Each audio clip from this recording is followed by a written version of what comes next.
Boa tarde a todos. Vamos dar início à sessão presencial da P049 de 2011. Para essa audiência pública, a mesa, que da minha direita para a esquerda, está composta pela Ana Paula Oliveira, está secretariando a mesa, ela é da Superintendência de Mediação, né, SMA. Eu, Edivaldo, que sou relator do processo, diretor da ANEEL, o Bragato, que é o Superintendente de Regulação da Comercialização, da SRC, e o Eduardo Estevão, que é o Procurador Federal. A audiência pública 49, ela cuida de proposta de mudança na Resolução 414, mais algumas mudanças, já fizemos outras antes. Ela foi dividida também, na primeira vez fazemos isso, em duas partes.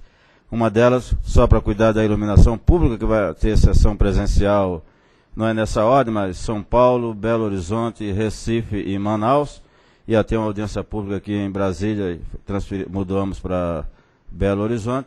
E esse aqui, que são outros assuntos, tirando esse da iluminação pública, estão sendo revistos. A sessão presencial é aqui agora.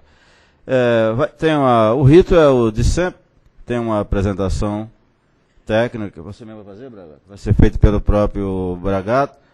Depois se abre 5 minutos para quem está inscrito para fazer suas exposições ou questionamentos.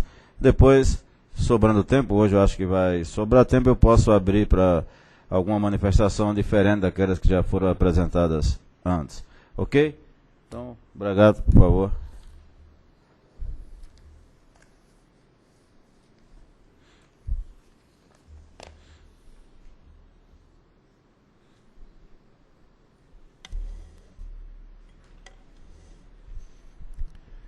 Bom, boa tarde a todos e a todas. Nós vamos procurar fazer uma apresentação bastante rápida, já é do conhecimento de todos as alterações que estão sendo propostas. Aqui os pontos principais. Então nós temos algumas correções textuais que sempre, numa resolução tão grande como a 414, nós identificamos ainda alguns pontos a corrigir com relação ao texto. Além do texto, então, nós identificamos, após algumas reuniões com os próprios distribuidores, consumidores, a necessidade de melhorar a redação de alguns artigos, de alguns dispositivos. Outro aspecto que nós estamos tratando é o tratamento que era dado aos edifícios de uso coletivo, que com a mudança da 456 para 414 causou um certo problema para esses empreendimentos e que, no nosso entendimento, podemos retornar à situação anterior sem nenhum prejuízo técnico para a questão. Retornamos também, corrigimos uma falha que havia na 414 sobre a transposição da resolução 384, para 414, onde um pequeno dispositivo, por algum motivo, acabou ficando de fora, e nós estamos, então, incorporando a questão do posto de ensaio autorizado, que está sendo proposto aqui uma flexibilização, depois também de algumas tratativas, de alguns diálogos com os distribuidores, e que também não traz nenhum prejuízo para os consumidores e para o trabalho em si. A adequação ao disposto no Decreto 6129 de 2007 e Portaria MINFRA 4592, que trata do desconto ao irrigante. Então havia necessidade de se corrigir também, fazer uma pequena adequação que nós vamos ver logo mais. Estamos também propondo a definição de um horário comercial, para deixar isso mais claro possível, facilitando aí tanto para os distribuidores como para os consumidores a questão de início de contagem de prazo. A gente percebeu que havia a necessidade dessa melhor definição. E também, aproveitando essa oportunidade, estamos incorporando na 414 o atendimento a pequenos mercados em regiões de fronteira. Então, a possibilidade de atendimento a essas regiões, e trazendo para a 414 esse assunto. Então, no artigo 13, aqui nós trazemos a questão das edificações de múltiplas unidades. Então, a possibilidade do atendimento em tensão secundária, desde que analisado tecnicamente pela distribuidora e visto a viabilidade, como era feito antes na 456, né? Então, trocando a palavra superior por diferente, nós já conseguimos fazer uma grande revolução nesse artigo, e que realmente traz conforto aí para consumidores e distribuidores. O artigo 16, a gente está trazendo um detalhamento maior sobre o compartilhamento de subestações, da forma como estava na 414. Existia uma certa dúvida com relação às responsabilidades, então nós achamos por bem definir bem. Aqui foi inclusive objeto de uma mediação da SMA, de um shopping center em Teresina, e a partir dali então sentimos a necessidade de fazer esse aprimoramento. O artigo 27, aqui a questão da obrigatoriedade da apresentação do original do CPF. Nós estamos retirando essa palavra original, porque a Receita Federal hoje permite que está simplificando seus procedimentos e você pode hoje imprimir em qualquer computador o seu CPF, e aí não faz mais sentido a gente ficar falando em original de CPF. E a necessidade eventual, na linha H, da apresentação de documento que comprove a propriedade ou posse do imóvel. Antes estava exclusivo para fins de alteração da titularidade, e está sendo proposto que não seja só para alteração da titularidade, ou seja, seria facultado também em outras situações. O artigo 36, que trata da universalização, aqui nós já estamos dando um contorno para 414 de universalização mais definitivo. Estamos em vias de colocar em audiência pública alterações na 223, na questão da universalização, justamente para atender também o decreto 7520 de 2011, que criou então agora o programa Luz para Todos até o ano de 2014. Então a gente já vai fazer alguns ajustes na 414, já preparando para as alterações que virão em seguida sobre a universalização. Aqui a questão do artigo 36 ainda, quando trata da questão da participação financeira, então para cargas superiores a 50 kW ou unidades consumidoras do grupo A, então desde que o consumidor faça antecipação, nós estamos unificando a forma de restituição para esses consumidores que antecipam os recursos para o seu atendimento. Então o artigo 37 também, ele traz informações mais detalhadas sobre essa questão da execução aqui. Quando o interessado optar pela execução da obra, então trazendo também as mesmas condições de devolução. No artigo 41, nós temos a questão, na 414 foi inserida a questão da gratuidade também para o aumento de carga, desde que esse aumento de carga fosse para unidades do grupo B, com carga até 50 kW. Só que havia um problema, nos atendimentos por meio de painel fotovoltaico, não há como atender, por meio de painel, uma carga tão elevada. Então foi necessário colocar um parágrafo único, dizer que esse aumento de carga, quando atendido por sistemas individuais de geração, por fontes intermitentes ou mini-sistemas de geração isolada, então há que se observar a restrição da capacidade de geração.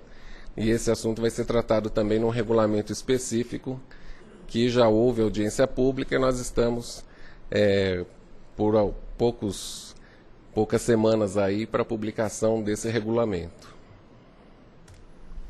O artigo 48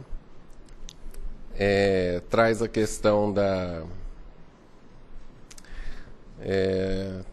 do atendimento aos empreendimentos habitacionais. Então aqui sim, na transposição da Resolução 384 para 414, faltou dizer que nesses empreendimentos, quando houver, então, unidades consumidoras já estabelecidas, que elas sejam consideradas no cálculo da participação financeira.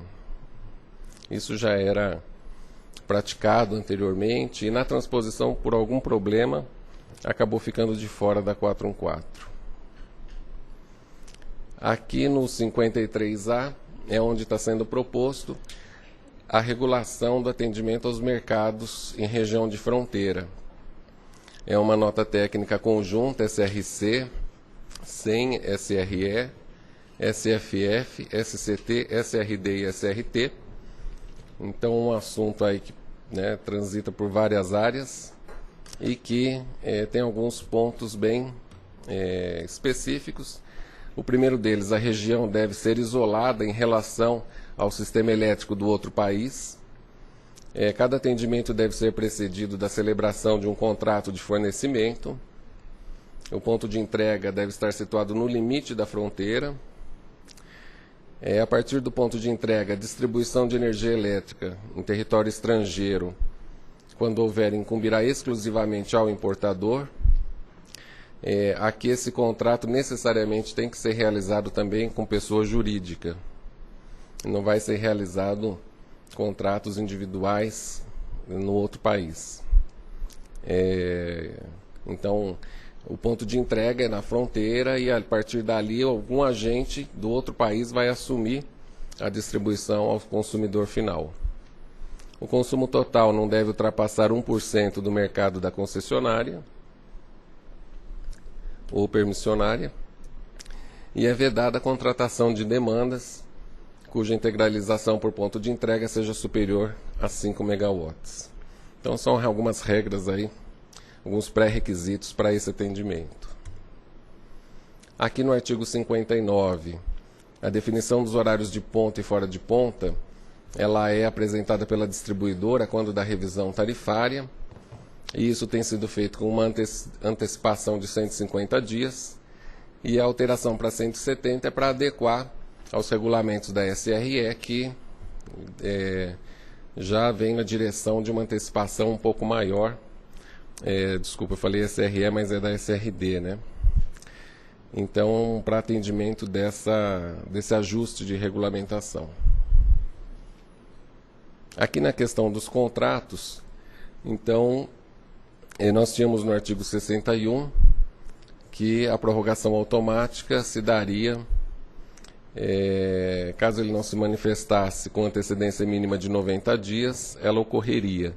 Nós estamos uniformizando para 180 dias. Todos os prazos, tanto de denúncia como para renovação automática, vão seguir o mesmo prazo. Também identificamos algumas práticas inadequadas por parte de grandes, médios consumidores nesse sentido. E havia necessidade de ajustar. Deixa eu ver aqui se... outra questão importante nesse artigo é o parágrafo 9º, aonde é possível agora então se estabelecer o MUSD ou o contrato de demanda com aumento gradativo, o que pela redação da 414 não era possível. E isso estava trazendo alguns problemas aí na hora de contratar.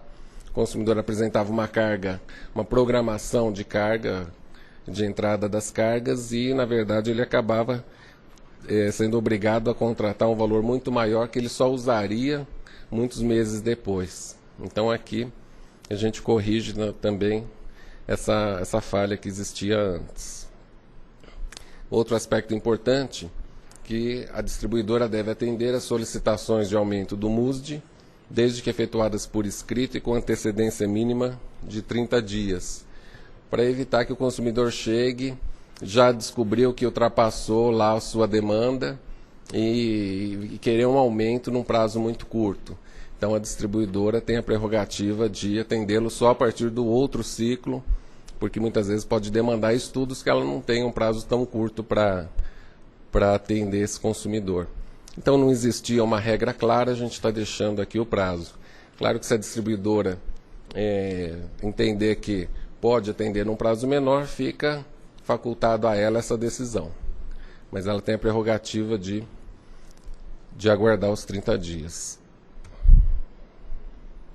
Aqui a questão do prazo também, no caso do CCR, unificando para 180 dias. Aqui no caso, também tratando da demanda gradativa. Aqui no caso dos contratos do consumidor cativo, são os mesmos dispositivos do artigo 61. Aqui no artigo 70 nós também melhoramos um pouco a redação, que trata do encerramento contratual, que deve ocorrer no decurso do prazo de até 2 ciclos completos de faturamento após a suspensão. Então foi inserido que a distribuidora então deve determinar o consumo e demanda finais de acordo com o disposto no artigo 3º, no parágrafo 3º do artigo 84.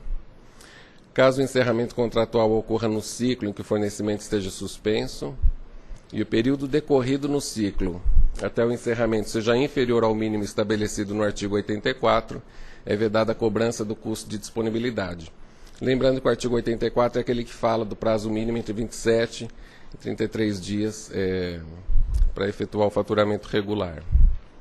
No parágrafo 5º, faculta-se à distribuidora o encerramento da relação contratual nos casos comprovados de procedimentos irregulares ou de religação à revelia, antes do decurso de 2 ciclos.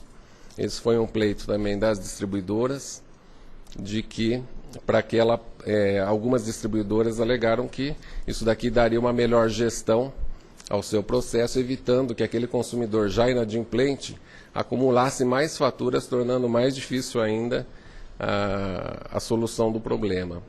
E nós entendemos que isso é correto. O artigo 73 é uma questão que não estava prevista e que trata da medição situada antes do ponto de entrega. Então, deixando claro aqui que a distribuidora deve descontar do valor faturado as perdas técnicas do trecho do ramal de ligação situado entre a medição e o ponto de entrega, devendo observar para isso o estabelecido no módulo 7 do PRODIST.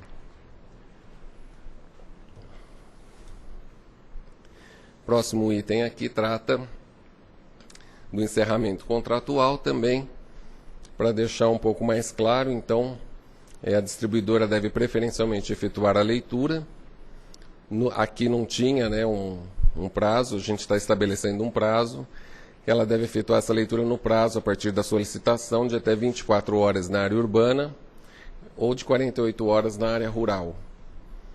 No parágrafo 4º, nos casos de que tratam os incisos 2 e 3, a distribuidora não pode efetuar nenhuma cobrança adicional. Muitas vezes a distribuidora lança a mão da leitura efetuada pelo próprio consumidor para encerramento. Isso é comum ocorre aqui com a SEB, por exemplo, né? Então a gente está dizendo aqui que depois, se constatar que após essa informação houver um consumo adicional, ele não poderá ser cobrado pela distribuidora. O artigo 87, para deixar um pouco mais claro, porque estava após o 3º ciclo de faturamento, persistindo o impedimento de acesso, a distribuidora deve faturar exclusivamente o custo de disponibilidade ou a demanda contratada. Esse após o 3º, podia ser o 4º, 5º, 6º, então agora está mais claro que é a partir do 4º ciclo. E no parágrafo 3º, o acerto de faturamento deve ser realizado até o segundo faturamento, subsequente à regularização da leitura. Então, também para deixar uma compreensão melhor. O artigo 88, quando a leitura for efetuada sem observar os intervalos de tempo do artigo 84, deve-se observar, então, que nos casos de migração de unidade consumidora para o ambiente livre, o valor referente à demanda faturável final deve ser proporcionalizado pelo número de dias de efetivo fornecimento em relação ao período de 30 dias.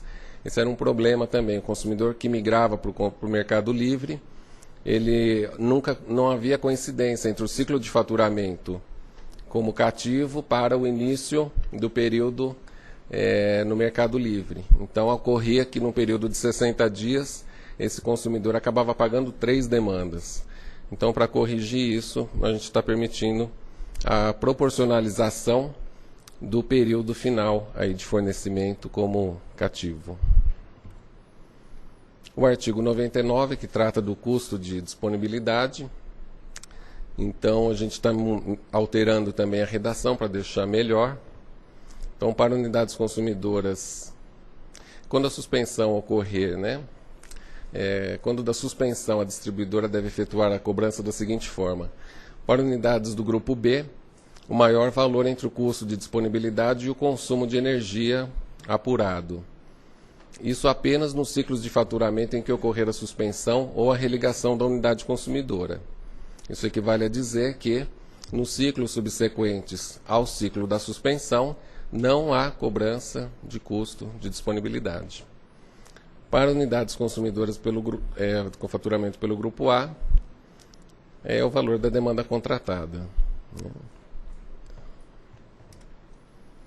O artigo 102, aqui também existia aquela dúvida com relação aos serviços cobráveis, desligamento e religação programados, então fica mais claro aqui que cada movimento desse cabe a cobrança de uma das taxas lá homologadas, nas tarifas homologadas para cada distribuidora. O 109 traz uma correção com relação à delimitação da aplicação dos descontos do irrigante.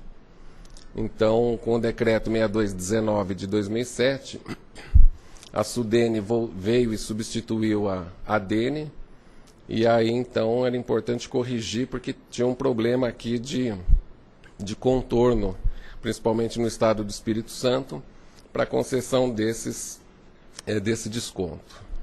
Então nós corrigimos essa questão. O artigo 113 também é só melhoria de texto, trazendo que o faturamento ao menor ou ausência de faturamento, a cobrança deve limitar-se aos 3 ciclos de faturamento imediatamente anteriores ao atual. Existia uma confusão com relação à expressão aos últimos 3 ciclos de faturamento. E no inciso 2, o faturamento a maior, providenciar a devolução ao consumidor das quantias recebidas indevidamente, observado o prazo de 36 meses, contados a partir da data da constatação. O artigo 5 e 15 trata do posto de ensaio autorizado, o PEA.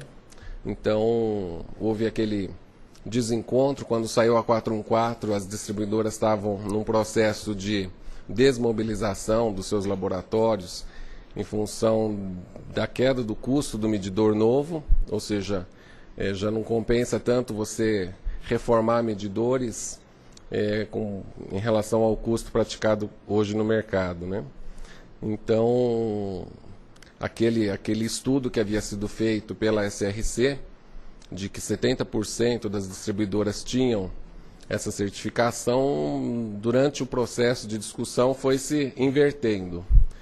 Então aqui agora não é mais simplesmente, não necessariamente deve ser um posto de ensaio autorizado pelo órgão metrológico, mas também pode ser por um meio mais flexível, que é uma acreditação de acordo com a norma ABNT, NBR, ISO e o IEC 17025 de 2005, ou a que vier a substituí-la. Então isso daqui já traz um certo maior conforto e mais opções também para as distribuidoras e para os consumidores.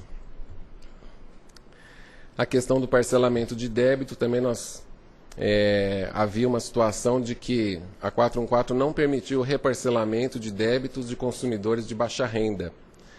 E a gente, depois discutindo melhor, entende que justamente esse é o público que muitas vezes mais precisa de uma revisita sobre os seus débitos. Por que o consumidor que não é baixa renda pode reparcelar e o de baixa renda estava coibido dessa ação?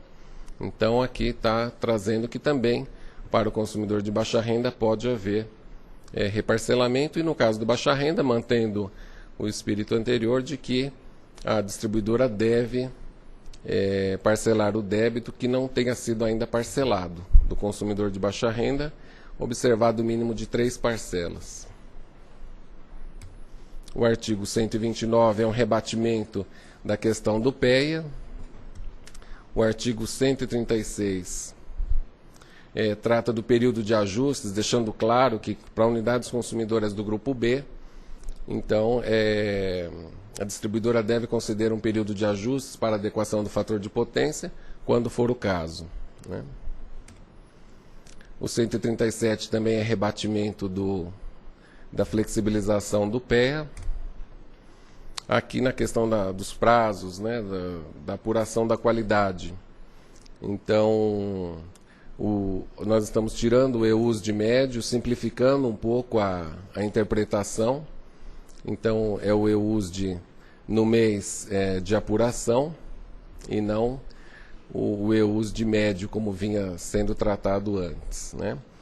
E o crédito ao consumidor deve ocorrer em até 2 meses após o mês de apuração. O 152 também traz um complemento aqui com relação à suspensão indevida, também dizendo que o crédito deve ocorrer em até 2 meses após o mês de apuração. E o tempo, a duração total da suspensão indevida, em horas e centésimos de horas, também aí um complemento para facilitar o entendimento desse artigo. O artigo 162, então, complementando, diz que a distribuidora deve encaminhar à ANEEL as informações de que trata o 157 até o último dia do mês subsequente ao período de apuração, e não mais o último dia útil do 2º mês. Nós estamos tirando 1 mês das distribuidoras e pedindo que esses dados cheguem 1 mês de antecedência ao que estava previsto. 172, a suspensão por inadimplemento. Então, a distribuidora deve executar a suspensão por inadimplemento somente em dias úteis e entre 8 e 18 horas. Antes estava como horário comercial e ficava o consumidor meio perdido e as distribuidoras também com dúvidas com relação a isso. Então, achou-se melhor definir esse horário. Aqui no caso de religação à revelia, existia uma preocupação dos agentes, das distribuidoras, de que toda religação à revelia tinha que se preencher o TOI, que é um anexo bastante extenso. Então aqui está se flexibilizando para que se faça um formulário mais simplificado para que possa agilizar esse operacional. No artigo 176, trata da contagem dos prazos em função da definição do início às 8 e o término às 18. Então, só para deixar claro que horário que isso começa a contar, né? E aqui, no anexo 1, onde nós temos lá uma classificação comercial para os atendimentos, nós já estamos inserindo alguns aprimoramentos, isso já fruto de algumas conversas que estamos tendo com a ABRAD sobre a questão das reclamações do DER e FER, que vão ser definidos aí em breve, e a gente já identificou aqui uma oportunidade já de melhoria. Isso já está sendo feito nesse momento. Então são essas as principais alterações. Agradeço aí pela atenção dos senhores. Obrigado. Obrigado, Bragato. Eu vou chamar aqui os expositores pela ordem de inscrição. E o primeiro deles é Disseu Luiz Dresch, deputado estadual da Assembleia Legislativa de Santa Catarina. Enquanto o deputado chega, eu já passo aqui as datas e locais da audiência pública para cuidar da iluminação pública. Em Manaus, dia 19 de outubro, Recife, dia 4 de novembro, São Paulo, dia 17 de novembro, e Belo Horizonte, que substituiu Brasília, dia 24 de novembro. Deputado, o senhor tem até 5 minutos. Boa tarde, senhores diretores, senhores participantes dessa audiência pública. Nós estamos trazendo aqui um tema relacionado à agricultura, né? Se não me falha a memória, no artigo 2º até o 5º, que trata da reclassificação de categorias e produtos na área da agricultura familiar para ter algum incentivo, subsídio na taxa de energia elétrica. E nós vivemos no estado de Santa Catarina uma situação com os fumicultores, agricultores familiares, que são a grande maioria dos produtores que produzem fumo. Nós podemos até questionar a atividade, né, a atividade da produção de fumicultura, e agora nós temos, como nós temos aí a ampla maioria de produtores são pequenos proprietários, né, são agricultores familiares, e ainda não se conseguiu oferecer outras alternativas, alguns até estão migrando para outras atividades de renda, a produção de alimentos, e muitos já fornecendo alimentos para as escolas, inclusive, mas infelizmente nós ainda não conseguimos trazer esses agricultores para outras atividades. Então, o corte do subsídio na energia para esses agricultores tem causado impacto, principalmente na produção, na secagem do fumo, que é as estufas que eles têm, né, para fazer a secagem do fumo. É como se usa hoje bem menos lenha, né, para energia, se usa energia elétrica. Isso, segundo alguns dados que a gente levantou, pode chegar aí a aumentar o custo em torno de 60% para esses agricultores do custo da energia. E aí tornaria a atividade inviável, né, pelo que os agricultores hoje recebem. Nós temos só no estado em torno de 60 mil agricultores que produzem fumo hoje, né, em torno de 70% deles produzem fumo de estufa, portanto tem a energia elétrica quanto um fator importante no custo de produção. Então, o nosso pedido, temos um documento, inclusive, de uma audiência pública realizada em Canoinhas, no Planalto Norte. Temos aqui o vereador João Grande, lá de Canoinhas, do Planalto Norte, a vereadora Alete, que é do sul, litoral sul de Santa Catarina, onde se produz também muito fumo de estufa.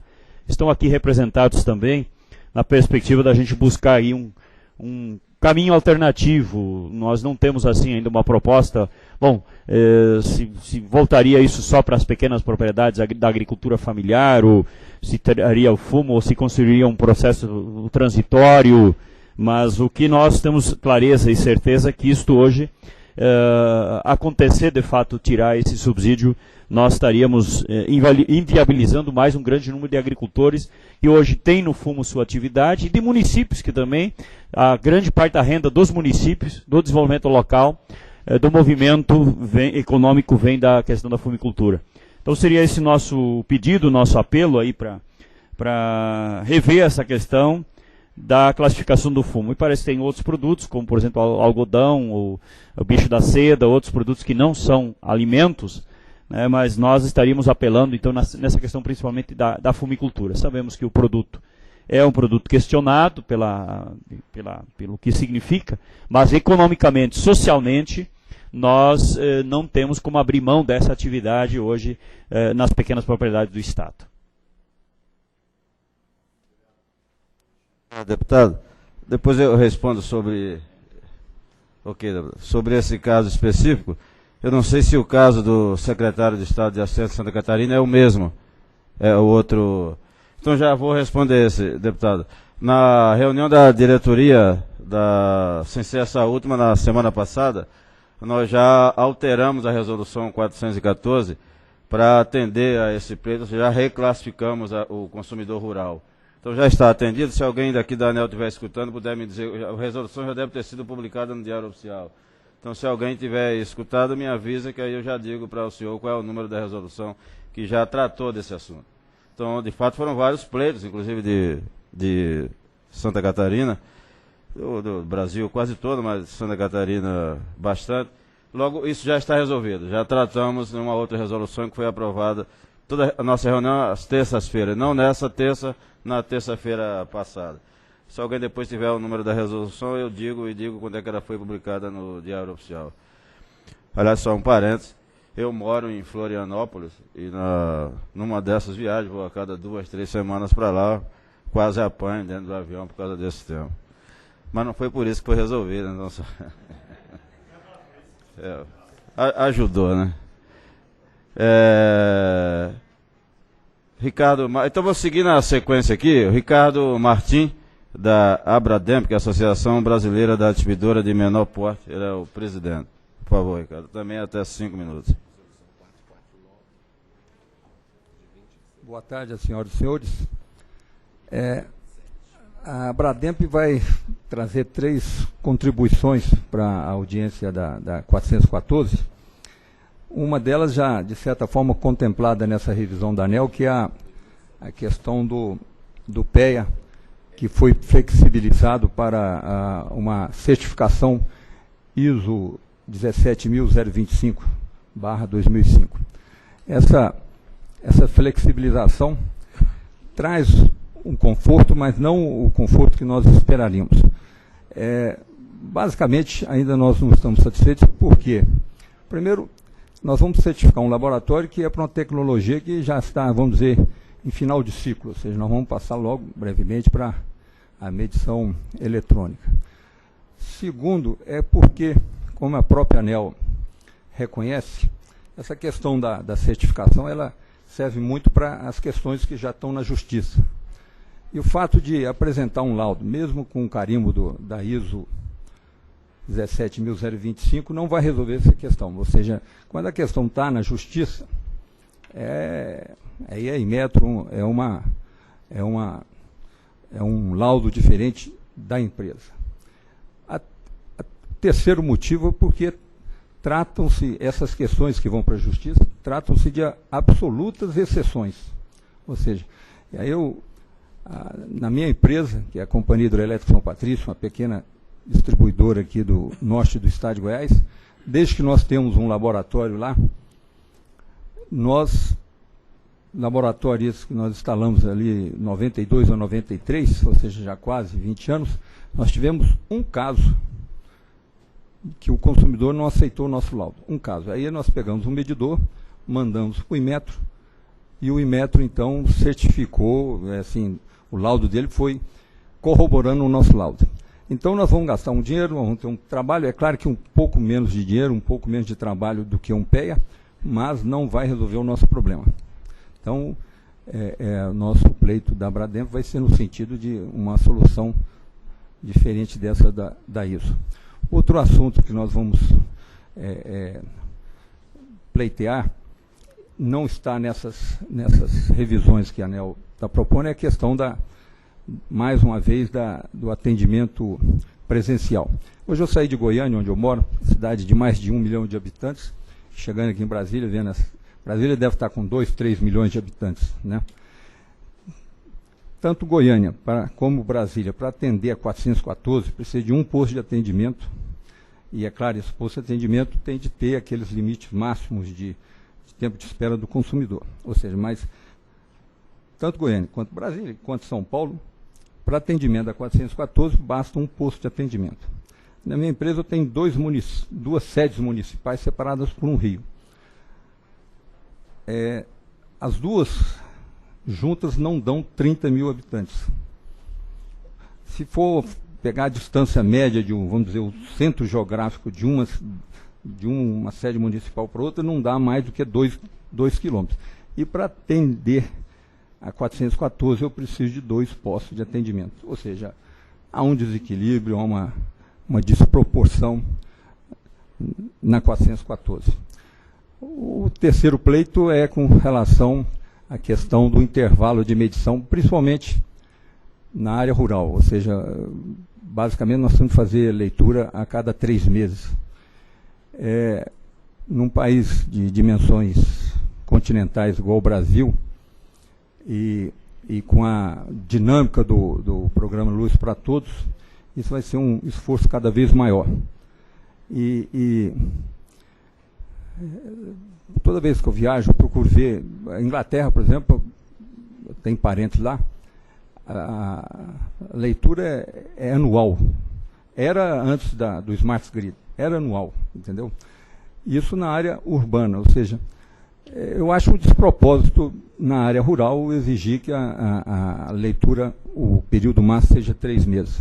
E até numa espécie de golpe baixo, eu apelo à consciência ambiental dos técnicos da ANEEL, porque a quantidade de CO2 que vai ser emitida pelas motos, que essas leituras são preferencialmente feita por motos, a quantidade de CO2 que vai se emitir fazendo a cada 3 meses, rodando todas as unidades consumidoras rurais, é bastante expressiva. É isso. Muito obrigado.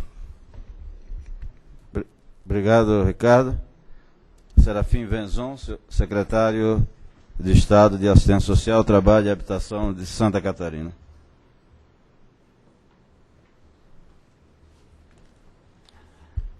Queria cumprimentar aqui o Dr. Eduardo Santana, o Dr. Marcos Bragato, o Sr. Eduardo Estevão, cumprimentar em nome dos senhores, todos os técnicos aqui da ANEEL, saudar a todos os participantes dessa conferência, dessa audiência pública, em nome do deputado Dirceu Dresch, também de Santa Catarina.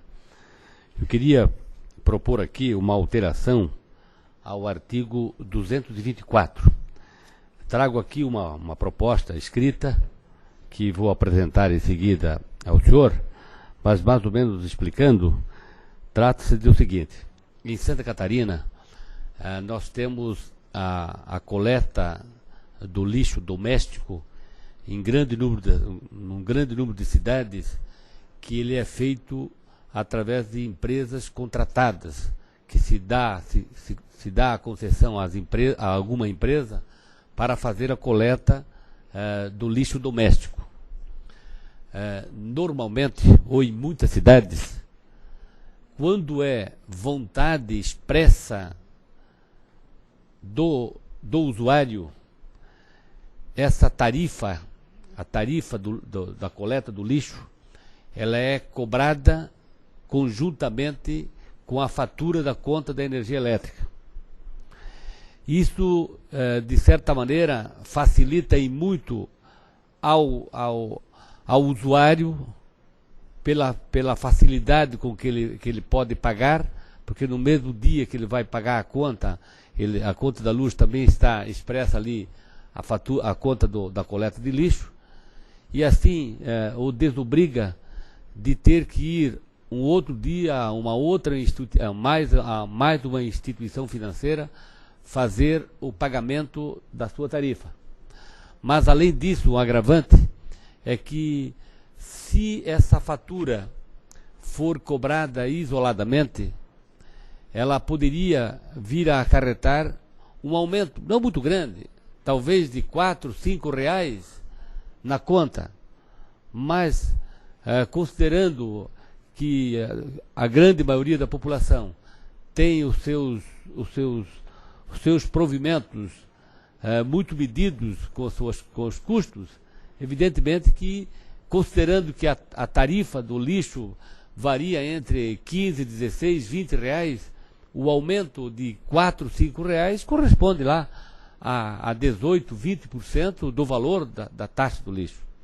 E por isso que nós estamos pedindo a alteração do artigo 224, especificamente o parágrafo 3º, que diz o seguinte: além do previsto no artigo 121, ou seja, o artigo 121 prevê que se possa, o artigo 121 diz assim: faculta-se a inclusão sem qualquer ônus de cobrança de doações a alguma entidade beneficente. Esse é o que diz o artigo. E o parágrafo 3º dá um prazo para que outras cobranças, que não essas do artigo 121,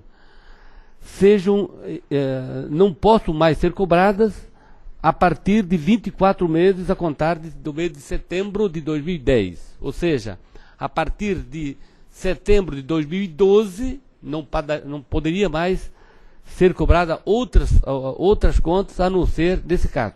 E por isso, eu solicito que seja alterado, no caso, o artigo 121, acrescentando que faculta-se às operadoras disponibilizar a cobrança de serviços ou atividades de caráter essencial previstas no artigo 11 dessa resolução na fatura para garantir a continuidade e a boa qualidade do serviço. Além disso, senhor diretor, a coleta de lixo, no caso do contribuinte ou do usuário não pagar, qual seria a atitude da operadora, perdão, da concessionária? Não recolher o lixo. Se não recolher o lixo, o prejuízo vai ser para todos e não apenas para aquele usuário. E por isso nós achamos essencial que se altere o artigo 224, que se acrescente no artigo 121 essa oportunidade para poder cobrar na fatura esses serviços essenciais. Aqui ao lado que esse assunto está sendo tratado em uma outra norma, mas de qualquer forma foi uma excelente contribuição. Se não ficar tratado nessa resolução, em outra ela será tratada. Já fui avisado aqui pelo superintendente. Já é objeto de preocupação. Ok. Próximo. João Gouveia, da Supervia. Acho que o deputado Disseu Dresch já recebeu aí a minuta de resolução, a resolução publicada, né? Então, não fiquem muito preocupados com a redação, o texto às vezes muito técnico, mas a compreensão geral é que praticamente voltou a ser como era antes na 456. A direção é essa. Boa tarde a todos, representantes da ANEEL.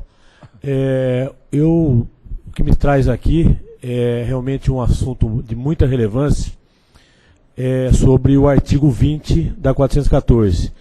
Eu represento a Supervia, uma empresa concessionária de transportes metropolitanos do estado do Rio de Janeiro, uma empresa concessionada com um contrato de 38 anos até 2048, onde nós transportamos 550 mil passageiros por dia e pretendemos chegar a 1 milhão de passageiros em 2015. E o que nos aflige é que realmente a 414, o artigo 20, que trata da tração elétrica dos trens, nós realmente estamos vendo que estaríamos sendo prejudicados com esse artigo. Uma vez que os nossos trens, nós temos hoje 20 subestações, das quais 5 subestações são as entradas de energia de 138, e nós hoje a nossa conta é integralizada e não individualizada. O artigo 20 da 414 propõe uma individualização das contas.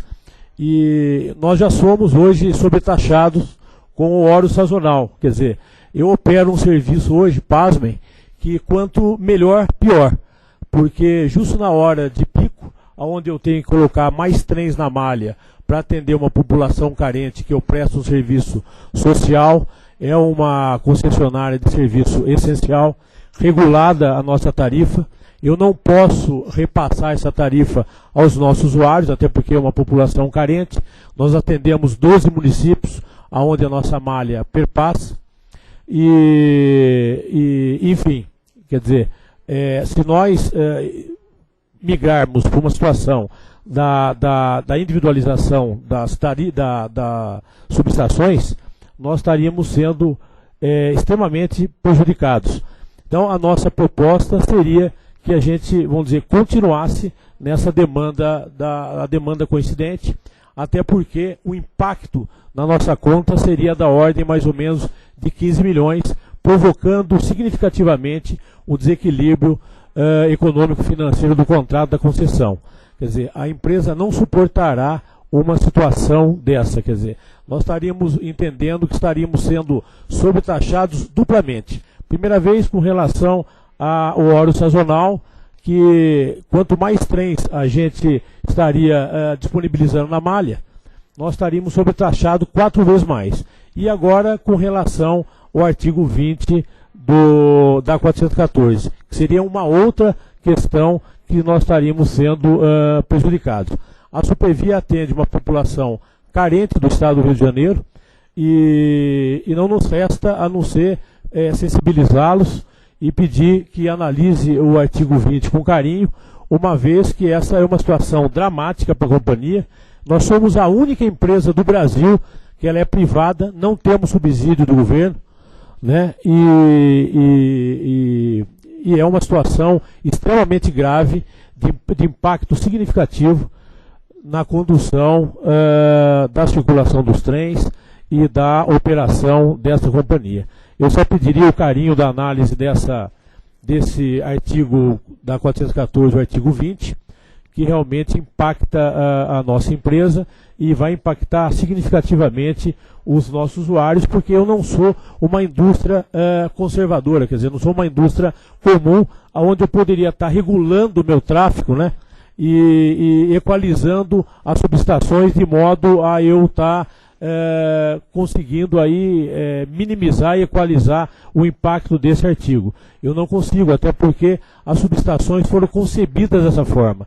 Elas têm um dispositivo que chama dispositivo de disparo, aonde a subestação, se ela não tiver em curto, a outra subestação colateral assume a função dela. E, consequentemente, eu sou sobretaxado. Então, eu gostaria que os senhores analisassem esse ponto. Nós estaríamos entregando a nossa proposição dentro dos procedimentos normais. Muito obrigado. Só um instante.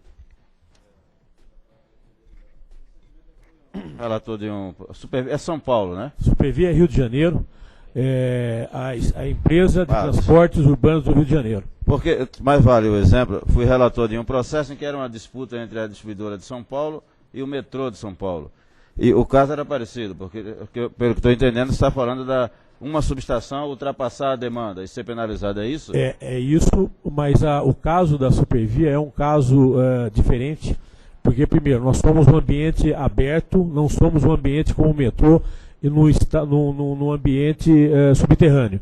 Somos, vamos dizer, vulneráveis a qualquer ato de vandalismo, aonde qualquer subestação pode entrar em detrimento da outra. Então, o que a gente está pleiteando é realmente que a gente continue numa demanda, numa formulação, num modelo de integralizado e não individualizado. Ok, eu entendi. O problema é o mesmo, era uma disputa, porque a Eletropaulo queria cobrar a demanda de ultrapassagem e a ANEEL não acatou, porque entendeu que poderia compensar a demanda entre as subestações. E a razão, eu fui o relator, nós acatamos o pleito do metrô de São Paulo e não da Eletropaulo, e a razão era porque essa resolução já iria permitir isso. O que ele está dizendo é que isso é o que está no meu voto. O que ele está dizendo é que a resolução não permite isso. A resolução, o artigo 20 não permite isso. Quer dizer, hoje o que a gente gostaria é de permitir exatamente isso que o senhor está dizendo. Quer dizer, que a gente fosse dentro do modelo da integralização e não da individualização. Não, ele já me esclareceu aqui. O caso da Eletropaulo é que o problema tinha sido na rede da Eletropaulo. Logo, uma subestação teve que compensar a outra.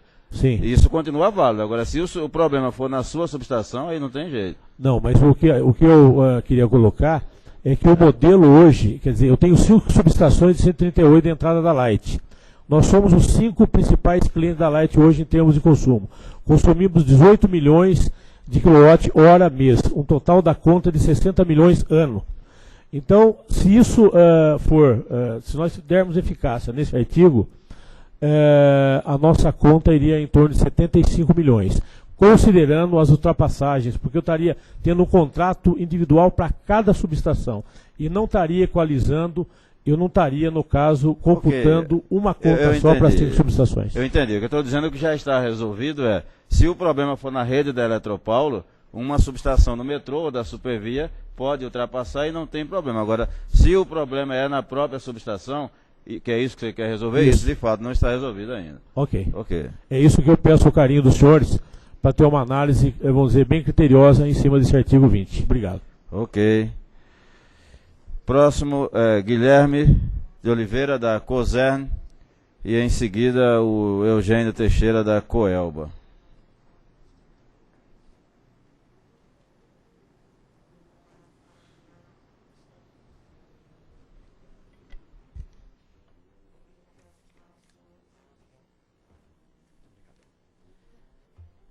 Boa tarde a todos. Primeiramente, agradecer mais uma vez a oportunidade que a ANEEL concede a todos os agentes do setor de estar contribuindo com a revisão dos regulamentos, né, do setor elétrico e fazer referência a dois itens que estão sendo postos em discussão de uma forma geral, mas que pontualmente a COSERN entende que merecem uma atenção sobre esse aspecto, né? Um deles trata dos impactos no nosso processo, no processo das distribuidoras, de cobrança e de suspensão de fornecimento de energia elétrica. A 414 ela trouxe algumas limitações que não existiam na resolução 456, que nós resolvemos aqui colocar aqui em síntese em 3 pontos. Um deles é limitar a realização do corte, né, da suspensão de fornecimento, para o período de 90 dias após o vencimento da fatura. E ainda, impedir a realização do corte para unidades consumidoras que sejam classificadas nas subclasses baixa renda para um período de 30 dias após o vencimento da fatura. Ou seja, após o vencimento da fatura do baixa renda, a gente só pode vir a suspender o seu fornecimento com um mínimo de 30 dias depois desse vencimento. Ainda incrementa a limitação da validade, digamos assim, do reaviso em 10 dias úteis, ou seja, após a emissão de um reaviso, de uma notificação, se o fornecimento não for suspenso em 10 dias úteis, é necessário a emissão de um novo reaviso. Por isso que a gente traduziu isso como uma validade. Além desses 3 pontos, nós temos aí outras limitações que já existiam e que resolvemos condensá-las aqui também para reforçar a argumentação. Já a imposição de uma notificação prévia de 15 dias para a suspensão do fornecimento. Enquanto que para o vencimento da própria fatura, ou seja, para a constituição do débito, o prazo é de 5 dias úteis. Então isso a gente já percebe uma diferença. Para o consumidor ser considerado inadimplente, para que haja a constituição do débito, basta transcorrer 5 dias após o recebimento da fatura. Já para a suspensão de fornecimento, a gente precisa de 15 dias após essa notificação para que haja a suspensão de fornecimento. E uma outra limitação é a questão da entrega do reaviso, né? As resoluções da ANEEL prevêem que a gente faça a notificação através de entrega comprovada, que seria através de AR, tendo em vista o monopólio de Correios para o serviço postal no país, o que é, no nosso caso, impossível, uma vez que o Correio não entrega correspondência com AR na área rural, e aí nós temos uma impossibilidade de praticar assim, e claro, a ANEEL deixou uma alternativa, que é o envio na própria fatura de energia elétrica do mês seguinte, só que isso leva cerca de 25 dias para acontecer. Traduzimos isso em uma forma de uma régua de cobrança que nos mostra aqui que a partir do vencimento original de uma fatura e com a entrega do reaviso apenas 25 dias após, que seria através de uma mensagem na próxima fatura, nós temos automaticamente, esperando o prazo de 15 dias para a notificação do reaviso, a abertura do que a gente chama de janela de corte, do dia D40, ou seja, 40 dias após o vencimento da fatura, e em 10 dias úteis, naturalmente vai incluir 2 fins de semana aqui, até o D mais 54. E esse processo se repete com a emissão de um novo reaviso, caso essa fatura continue inadimplente, que seria feito na terceira fatura, e a abertura de uma segunda janela. E somente porque no D90 fecha-se a limitação para suspensão de fornecimento. O que a gente quer mostrar através dessa régua é que, apesar da resolução prever, de uma forma geral, de uma forma ampla, um prazo de 90 dias para que haja suspensão de fornecimento, na verdade nós temos apenas 20 dias para isso, considerando 10 dias na primeira janela, 10 dias na segunda, o que representa pouco mais de 20% da janela que foi aberta.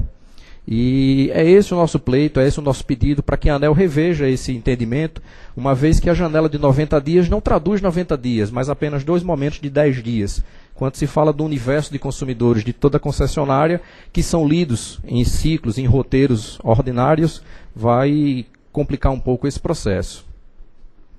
E aí as propostas estão postas, a revisão desse prazo para 180 dias, ou, alternativamente, que o início dos 90 dias se dê a partir do vencimento do reaviso, não a partir do vencimento da fatura, para que possa se criar uma terceira janela de corte. Ainda, a eliminação dessa questão dos 10 dias úteis como validade de reaviso. E também a redução do prazo de antecedência para essa notificação de corte, de 15 para 5 dias. Queria rapidamente fazer, já que está extrapolando o meu tempo, uma referência quanto ao financiamento do padrão de entrada. Nós temos nas nossas áreas regiões de gambiarra, regiões de baixa renda, em que os consumidores findam se ligando clandestinamente, às vezes até construindo redes clandestinamente. E a Cosern, junto com outras concessionárias do país, eu tenho certeza, periodicamente vão fazendo algumas ações de inibição desse fornecimento irregular e, à luz da 456, permitia que fosse feita a construção do padrão de entrada para o consumidor, através de um contrato formal com ele, e que isso fosse financiado através das suas faturas de energia elétrica. Mas um pequeno ponto da 414 impede, um pequeno detalhe na redação, impede essa ocorrência. No artigo 102, no parágrafo 11, há a permissão da distribuidora executar serviços vinculados à prestação do serviço público, desde que eles sejam previstos em regulamentação específica da ANEEL e que sejam observadas as restrições do contrato de concessão e ainda que o consumidor, por sua livre escolha, opte por contratar a concessionária para isso. Pois bem, temos tudo isso, exceto a previsão de regulamento específico, que é a inovação que a 414 trouxe nesse artigo, tenho certeza com outro objetivo, não com esse de privar esse serviço. Então, a nossa proposta com relação a este item fica para a inclusão de um serviço específico dentro da relação de serviços públicos, de serviços executáveis, perdão, serviços cobráveis previsto no artigo 102 para o financiamento do padrão de entrada. Ou ainda, a alteração da redação do parágrafo 11 para que seja excluída a exigência de uma regulamentação específica ou ainda também que seja feita a emissão de uma regulamentação específica para que nós possamos voltar a realizar essa atividade que tanto agrega ao consumidor quanto à concessionária. Obrigado. Obrigado, Guilherme. Acho que a regulamentação específica deve ser aquela mesma do caso do deputado, né, né, Bragado? Está no prelo. O próximo, o Eugênio, da Coelba, depois o Fábio, da CELP. O grupo está sempre bem representado, né? Manda logo 3 para não restar. Boa tarde. Bom, nós ainda estamos detalhando aí as contribuições para enviar até o final do prazo da audiência, né? Mas já tem alguns pontos que a gente pode adiantar colocando aqui nesse momento, né? Bom, em relação ao artigo 16, parágrafo 1º, né, da 414, que trata exatamente do compartilhamento de subestação. Então, nessa alteração que está sendo feita, né, está permitindo o compartilhamento entre a distribuidora e os consumidores do Grupo A, desde que seja feito esse compartilhamento para atendimento a unidades consumidoras apenas do Grupo B, de responsabilidade da distribuidora. Ora, hoje a gente já tem, né, configurado nas distribuidoras, inclusive isso na Coelba isso já ocorre, o compartilhamento de subestações para atendimento a outras unidades integrantes do Grupo A. Okay? Então, é uma solicitação para que seja corrigido esse item. Em relação às obras de responsabilidade exclusiva do interessado, né, então a gente tem no artigo 44 e 48, que define que é de responsabilidade exclusiva do interessado o custeio das obras de infraestrutura básica, né, das redes de distribuição, para atendimento a empreendimentos habitacionais com fins urbanos, né. Ora, essa colocação, né, essa especificação dos empreendimentos habitacionais, aí, no caso, ela não tinha, inclusive, na 384. Como foi colocado agora com essa modificação, então, fica de fora, né, esses outros empreendimentos ficam de fora, que tenham fins, né, comerciais, outras atividades, né, e por essa razão é que nós estamos solicitando que seja feita a correção para englobar também empreendimentos que não tenham somente, que não sejam com finalidades somente habitacionais. No artigo 62, né, nós estamos entendendo que há uma incompatibilidade com o que está, né, registrado no artigo 104. Né, ele trata exatamente do contrato de compra de energia regulada. Ora, na leitura do artigo 62, né, ele define que para os consumidores livres e especiais, cujo atendimento se dê parcialmente sob condições reguladas, o CCR deve conter valores médios mensais de energia elétrica contratada expressos em megawatt médios, né? Devendo a modulação dos montantes contratados ser realizada segundo o perfil de carga da unidade consumidora. No artigo 104, né, já há uma determinação com relação ao faturamento, né, da energia. Ora, nesse artigo está especificado que a fórmula a ser utilizada para esse faturamento, é a que está posta aí acima, né, onde a gente vê que entra o megawatt médio contratado multiplicado pelas horas do ciclo, né? Caso o ciclo do P, que ele indica é ponta ou fora de ponta. Ora, o que é que isso significa? Que mesmo que o consumidor não tenha, né, consumo no horário, por exemplo, de ponta, num determinado posto horário, ele vai pagar, né, essa energia consoante a tarifa desse posto horário, né? Então, ora, se, né, vou retornando aqui, no artigo 62, ele diz que, né, que a modulação dos montantes contratados deve ser realizada segundo o perfil de carga da unidade consumidora. Então, estamos entendendo que há uma incompatibilidade entre esses dois artigos. Não trouxemos ainda, aqui, nesse momento, uma proposta, né, de alteração ainda, mas já estamos entendendo que, né, deve ser revista essa forma de faturamento para que possam ser compatibilizados esses dois, né, artigos. Em relação à remoção de postes e redes, né, nós estamos propondo que, em relação ao artigo 102, né, existem dois incisos, que são os incisos 12 e 13, que tratam exatamente desses itens, né, e que, para esses dois casos, que necessitam, né, de orçamentos específicos e tal, que não haja a exigência de que a cobrança seja feita por meio da fatura, né, de fornecimento de energia, como está escrito no artigo.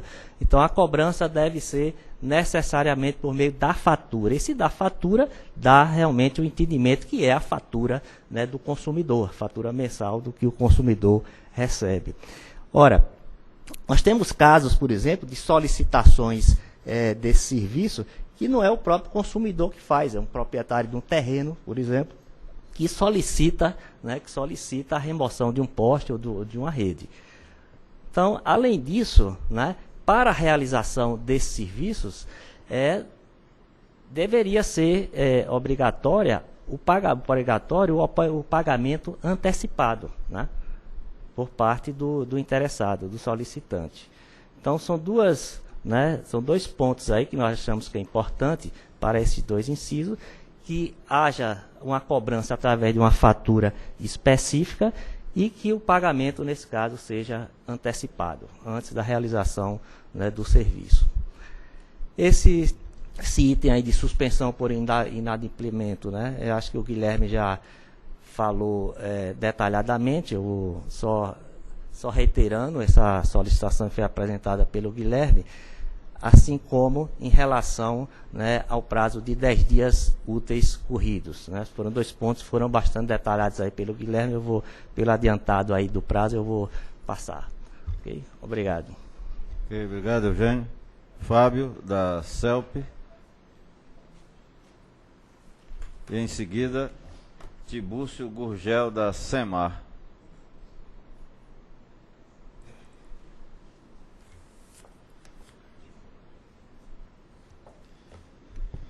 Boa tarde a todos. Eu pretendo ser breve, até porque os colegas que me antecederam já detalharam o que a CELP também tem a colocar.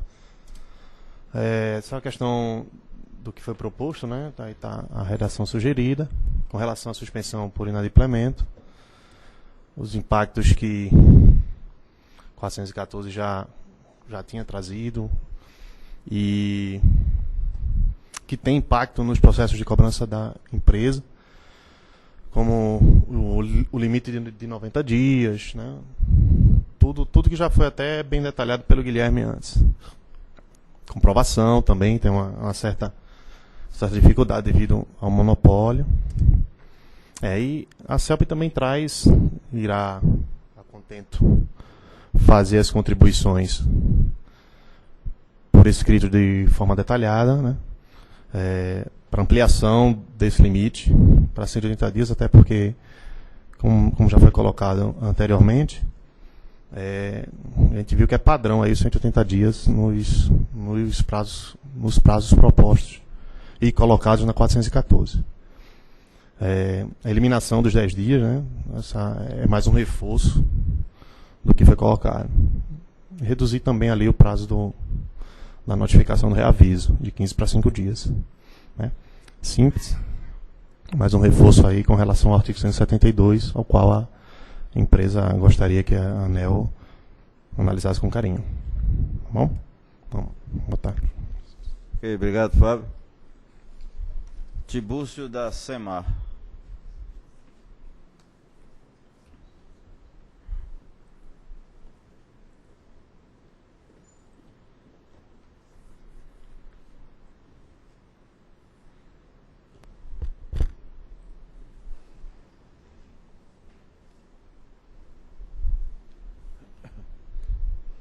Boa tarde a todos. Vim trazer alguns pontos que a SEMAR destacou como principais para expor aqui nessa audiência pública. Primeiramente, a gente vem falar sobre os 10 dias úteis para a realização da suspensão do fornecimento. Eu trouxe uma pequena régua de cobrança, como é que hoje funciona lá na concessionária, para um caso comum, né, mais típico. Então, vamos dizer uma fatura que foi entregue dia 30, ela teria vencimento dia 30, né? Como é regra da concessionária, o reaviso ele é entregue na fatura do mês subsequente, que aí seria dia 25, e aqui, inicialmente, a concessionária teria 15 dias antecedência do reaviso para fazer a suspensão. Então entregou dia 25, só dia 10 do próximo mês que poderia fazer a suspensão. Só que o que acontece?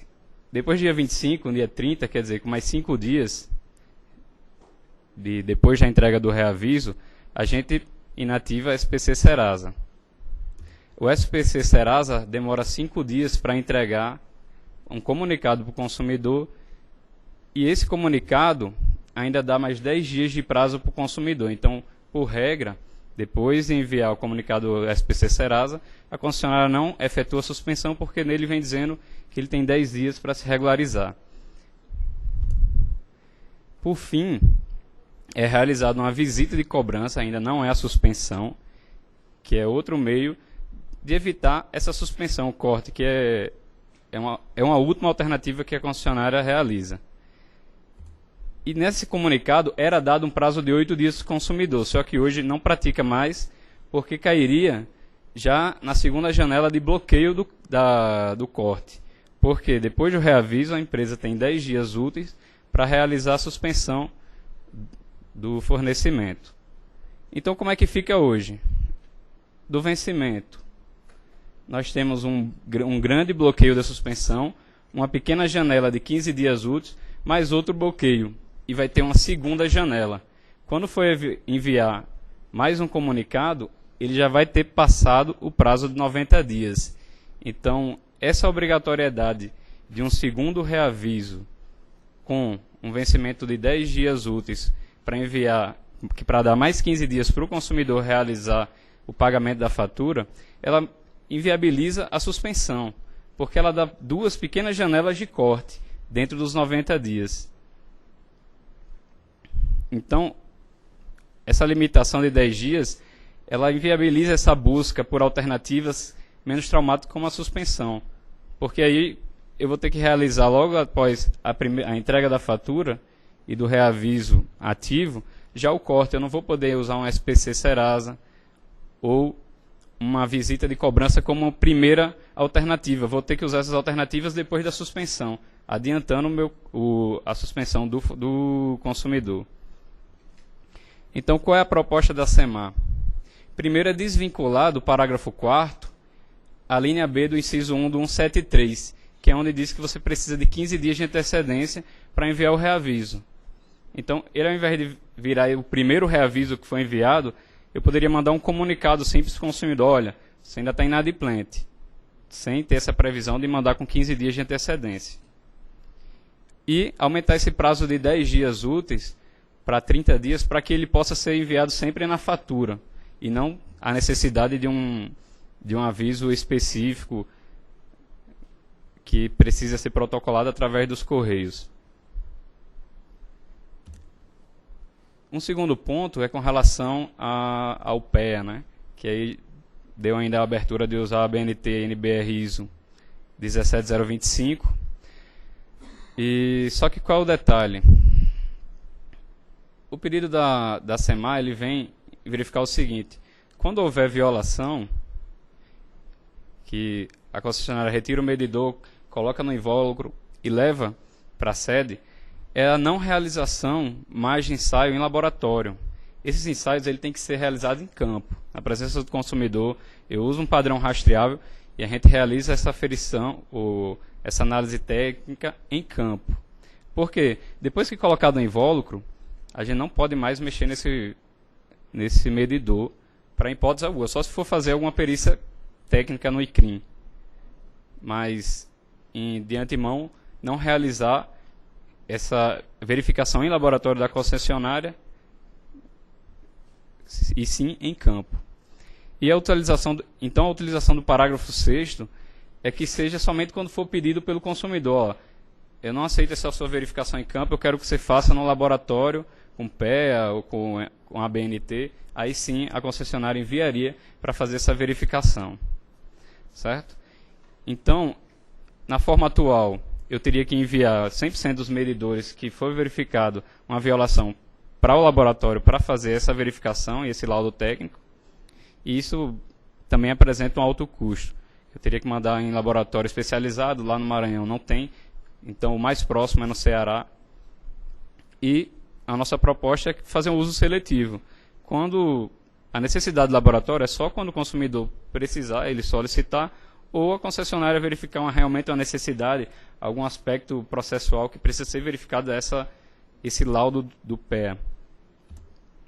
E por fim, é só uma verificação na fórmula do crédito a compensação do consumidor, que hoje a fórmula penaliza a distribuidora não só pelo prazo violado, mas também pelo prazo que ela tem direito de fazer o serviço.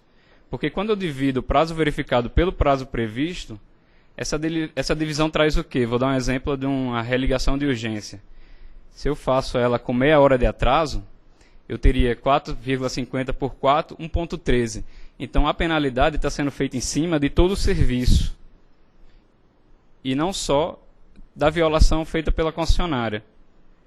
Então é só um ajuste, esse menos 1 aqui, para que a penalidade e o crédito ao consumidor seja realizado em cima da parcela que a concessionária violou. Então essas são as contribuições da SEMAR. Obrigado. Obrigado, Tiburcio. O Tiburcio era o último inscrito aqui originalmente. Alguém tem mais alguma manifestação? Pois não, Gabino? Tinha achado estranho você não estar inscrito?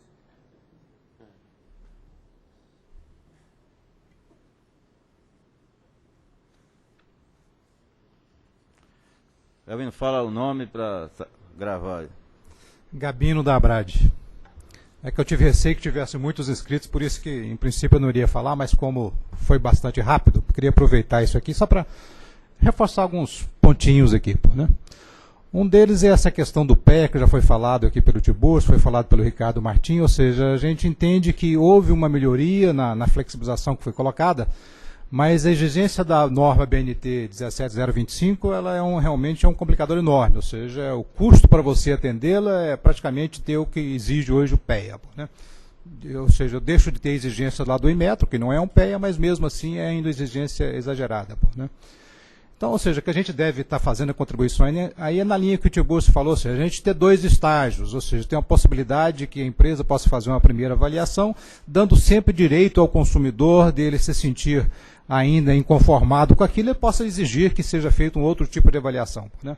Como lembrou o Ricardo Martins aqui, ou seja, a imensa maioria dos casos são casos de pequena monta, simples, que são resolvidos de forma expedita e rapidamente. Né?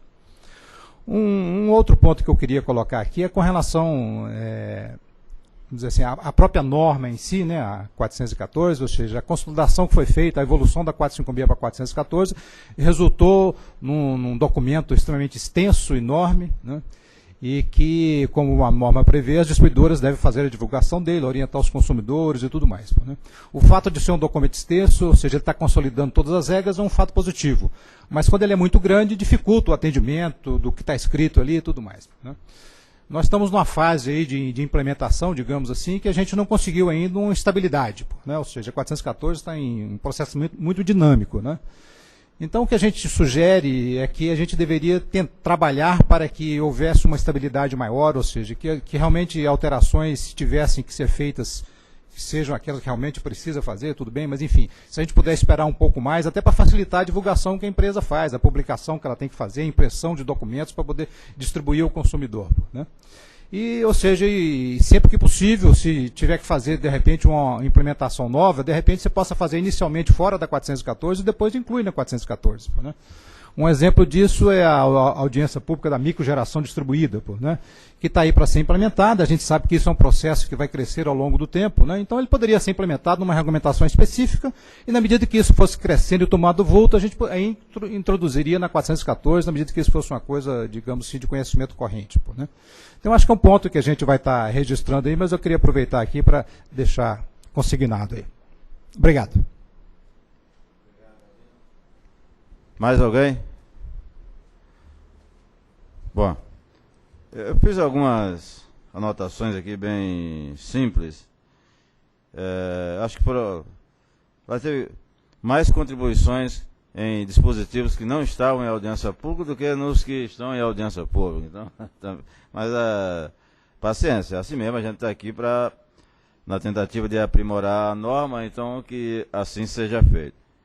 Teve até contribuições para temas já resolvidos, né? No caso da eletrificação, classificação do consumidor rural. O caso do Ricardo Martins, da Abrademp, levantou, vou falar de um dos casos dele, de posto de atendimento em cidades fronteiriças. Tivemos um caso recente, a ES Sul, em 2 cidades diferentes. Qual era? CE? Quais eram as cidades? Capão? Isso. Xangri-Lá e Capão da Canoa, cuja fronteira é uma rua e é a principal rua das 2 cidades. Então, uma delas tem 10 mil habitantes, o outro um pouquinho mais, mas no verão. Então, o que fazer? A norma exigia 2 postos de atendimento. Nós resolvemos, eu fui o relator do recurso, o próprio agente estadual lá do Rio Grande do Sul aplicou uma multa de R$ 1.700. Eu acho que o próprio cara lá sentiu que era esquisito. Então, foi por isso que a gente colocou novamente em discussão o tema, agora na audiência pública, porque alguns dias antes tinha tido essa discussão. É provável que esse aqui também, esse que você levantou, seja examinado, porque eu, por exemplo, achei que não fazia sentido essas 2 cidades, de cada uma com 10 mil habitantes, por exemplo, ter 2 postos de atendimento. E pior, depois do questionamento da fiscalização, a CE colocou os 2, um de um lado da rua, outro do outro lado da rua, para cumprir a resolução. Acho que fez porque quis, acho que não fazia sentido, não fazia o menor sentido isso, porque São Paulo deve ter não sei quantos milhões de unidades de consumidores. O exemplo que você deu aqui, Brasília deve ter 1, 2 postos de atendimento. Você falou um só, né?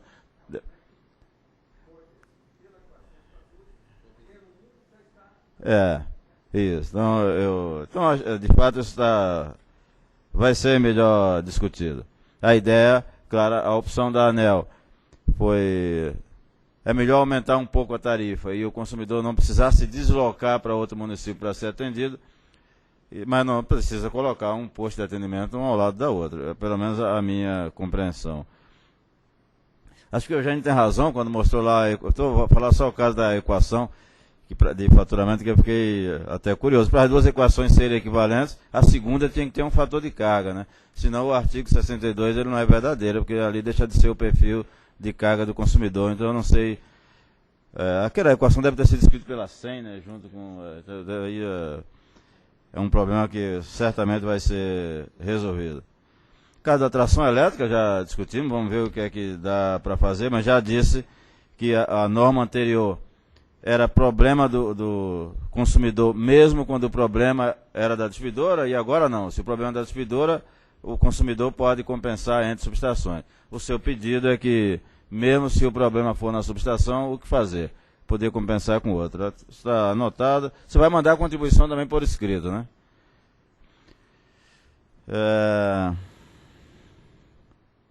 Bom, eu não conhecia no detalhe lá toda essa problemática entre o aviso. Eu não sabia nem que a distribuidora poderia colocar o cara no SPC e no Serasa. Eu estou aqui e não sabia disso.